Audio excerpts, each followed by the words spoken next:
Hi everyone and welcome to Birky's Booktime, and here I am again with Archibald. Archibald! Hi! Are you here to listen to the story again? We're going to find out what happened to Lily. Good boy. He's really looking forward to finding out about what happened to Lily, I know, although his favourite character's Malkin. So, I'd like to give a shout out today to some children in my class. Elodie, who's been doing lots of lovely work, and I've loved seeing your photographs, Elodie, of your work. And also Sam, who's in my class, and his brother Will. They've been keeping really busy as well, and they've loved listening to Birky's Booktime. So thank you for listening, guys, and I hope you enjoy the rest of chapter 4. Let's find out what happens to Lily. The landing lamps of the descending airships glinted off the glass panes of the airlock's vaulted roof. The building towered above the sprawling city of Manchester like a giant steel ribcage. In its frosty forecourt, lines of steam wagons and the occasional horse-drawn carriage queued to drop passengers and cargo under the columned portico of the main entrance. Attached to the side of the building was a Zeppelin-shaped billboard painted with the livery of the Royal Dirigible Company's fleet and the slogan, "The modern dirigible, travel that's lighter than air." As Madame Verdigris and Lily stepped down from the steam wagon, Madame almost slipped on the frosty cobbles of the road.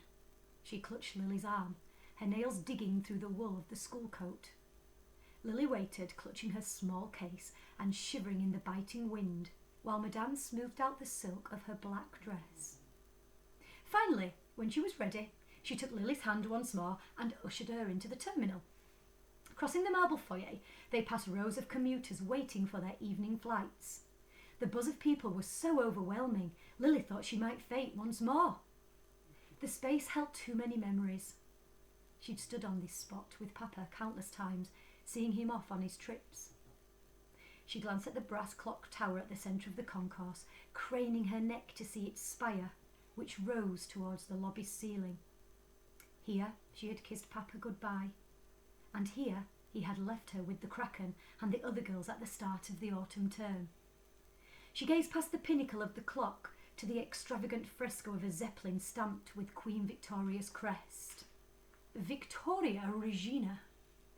It was surrounded by angels and cherubs and tiny clouds scudding away across the cracked blue plaster. At the corners of the lobby, 4 oval gilt-framed portraits of the old Queen faced each other across the expanse of painted sky. Was Papa up there now? Lily wondered, lost somewhere in the wild blue yonder with all the other disappeared astronauts. She stifled a sob and blew her nose with her oil-stained hanky. Madame Verdigris was consulting the overhead chalkboard filled with flight numbers, her bag held tight to her chest. "C'est ici, quai numéro 1. "I don't know if I can do this," Lily said. "Take a Zepp today, I mean." Her legs were buckling and her case felt heavy in her hand. She took a deep breath to steady herself. "Oh, it will be fine," Madame said. "Commuter Zepps are a most safe way to travel, not like private airships." She pursed her lips together. She seemed to have realised she'd overstepped the mark with that one. "Allez!" she said finally, and took Lily's arm and marched her to the gate. On the platform they joined a line of people queuing to board the tethered passenger Zepp. Behind it, Lily glimpsed a bloated dirigible waiting for its cargo. "Welcome to the Damselfly, an LED model Zeppelin."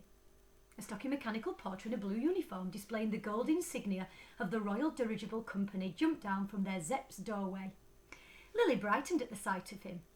He had a funny-looking thick moustache made from a tufty old clothes brush, buckling under his polished nose, and when he ran down the gangway, his leg pistons clacked together and his long iron arms swung through the air. He reached the edge of the platform and, gathering the heavier trunks, 2 under each arm, carried them like they were the lightest parcels, and stowed them neatly in the stacks in the hold of the airship. Then, collecting the ticket stubs, he chatted with the passengers in turn, as if each were a bosom pal who he hadn't seen in years. When he finally arrived at the spot where they were standing, he gave a creaky little bow and tipped his hat to Madame, so that Lily saw the polished brass top of his bald heads. "Ladies, may I see your tickets, please?" "First class section," Madame Verdigris said, handing them over. He checked the scroll. "Miss Lily Grantham." Lily nodded, looking down at the tickets in the mechanical's hands and spotting a gleaming brass plate on his forearm. "Hartman and Silverfish Limited. First class mechanicals and mechanimals." "But, oh, you were made by my father." Madame Verdigris pinched the top of Lily's arm hard. "By John Hartman, the famous inventor," the mechanical said proudly. "Are you any relation?"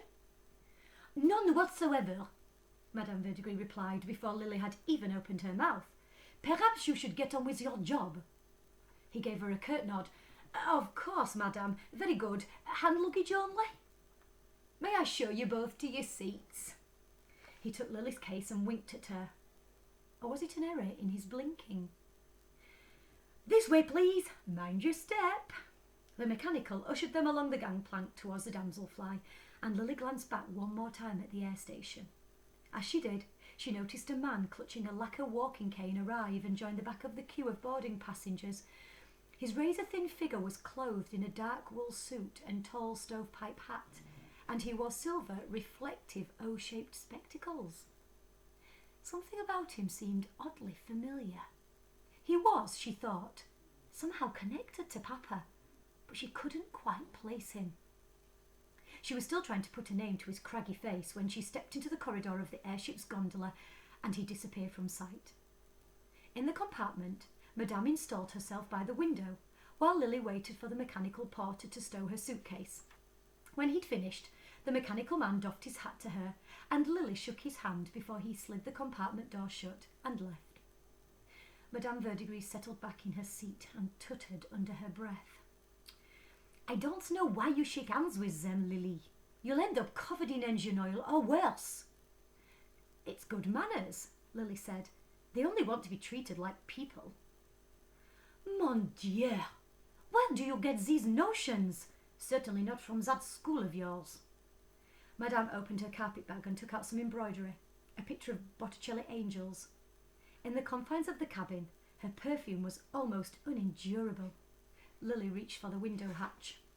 Madame put out a hand. "Arrêtez-vous!" "Why?" "I cannot stand the sound of propellers, and I hate to be battered by cold air when I travel, not to mention the evil stink of smoke you'll let in." Lily bristled. Why was Madame making such demands? And why had she asked Lily to deny she knew Papa now, after everything? "Why did you tell the porter I wasn't related to John Hartman?" she asked. "Your father never liked revealing your identity." "Does it matter now?" "Do you want everyone knowing our business? Especially Max, and especially now your father has gone." Lily shook her head, but she felt a pang of pain in her chest. "I just don't see how it's your right to answer questions addressed to me," she said. "Well, I do," Madame replied. "I'm your guardian maintenant, albeit temporarily, and until we find out what's been decided, I suggest we stick to the old rules. So please, sit back and try to keep quiet. We have a long journey ahead."